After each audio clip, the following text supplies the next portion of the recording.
యువకుడిగా, మా వృత్తిలో భవిష్యత్తు ఉందో లేదో తెలియక మాకు చాలా భయం వేస్తుంది అని 19 ఏళ్ల అప్రెంటిస్ వైన్గ్రోవర్ ఆంటోనిన్ రాము ఏఎఫ్పీకి చెప్పారు. అతను మరింత పర్యావరణ అనుకూల వ్యవసాయానికి పరివర్తనను స్వాగతించాడు, అయితే అదే ప్రమాణాలు లేని దేశాల నుండి పోటీని ఎదుర్కొనేందుకు మరింత సహాయం కోరారు. స్పెయిన్లో 3 ప్రధాన రైతు సంఘాలు రాబోయే వారాల్లో మరిన్ని నిరసనలను ప్రకటించాయి. ఫిబ్రవరి 13న బార్సిలోనాలో ఒక పెద్ద ప్రదర్శనను ప్లాన్ చేశారు. ఫ్రాన్స్లో ప్రధాన వ్యవసాయ సంఘం ప్రభుత్వ రాయితీలను అనుసరించి వాటిని ఎత్తివేయాలని పిలుపునిచ్చిన ఒక రోజు తర్వాత భద్రతా దళాలు మోటార్వేలకు మిగిలిన కొన్ని దిగ్బంధనాలను తొలగించాయి. వారి సమీకరణ కొత్త ప్రధాన మంత్రి గాబ్రియేల్ అట్టల్ ప్రభుత్వం పురుగుమందులు మరియు పురుగుమందుల వాడకాన్ని తగ్గించే ప్రణాళికను పాస్ చేయవలసి వచ్చింది మరియు 400 మిలియన్ యూరోల సహాయ ప్యాకేజీని అందించింది. ప్రభుత్వంతో ఒప్పందం చేసుకున్న తరువాత రొమేనియన్ రైతులు మరియు హమాలీలు తమ రోడ్ మోటార్వేలను అడ్డుకున్నారు మరియు ట్రాఫిక్కు అంతరాయం కలిగించారు. శనివారం ఇటలీలో, రోమ్కు ఉత్తరాన 1 గంట ఓర్టేలో సుమారు 150 ట్రాక్టర్లు తరలివచ్చాయి. అక్కడ నిరసనకారులు మెరుగైన వేతనం మరియు షరతులు కోసం పిలుపునిచ్చారు మరియు ఇటాలియన్ రాజధానికి తమ రాకను ప్రకటించారు, ఒక ఏజెన్సీ ఫ్రాన్స్ ప్రెస్ రిపోర్టర్ చూసింది. ఇటాలియన్ వ్యవసాయం మేల్కొంది అని నిరసనకారుడు ఫెలిస్ ఆంటోనియో మోన్ఫెలి అన్నారు.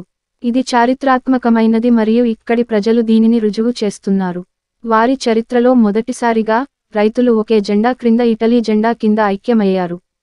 ప్రదర్శనకారులు చాలా రోజులుగా ప్రధాన మంత్రి జార్జియా మెలోని ప్రభుత్వంతో చర్చల కోసం పిలుపునిస్తున్నారు, ఇంతవరకు స్పందన లేదు. పరిస్థితి చాలా క్లిష్టమైనది, మేము మా స్వంత కంపెనీలలో బానిసలుగా ఉండలేము అని మరొక నిరసనకారుడు డొమెనికో చేర్గి అన్నారు. గ్రీకు రైతులు పెరుగుదలను పరిగణిస్తారు. గ్రీస్లో, దేశంలోని 2వ అతిపెద్ద నగరమైన తెస్సలోనీకిలో శనివారం సుమారు 2000 మంది రైతులు సహాయాన్ని పెంచాలని పిలుపునిచ్చారు.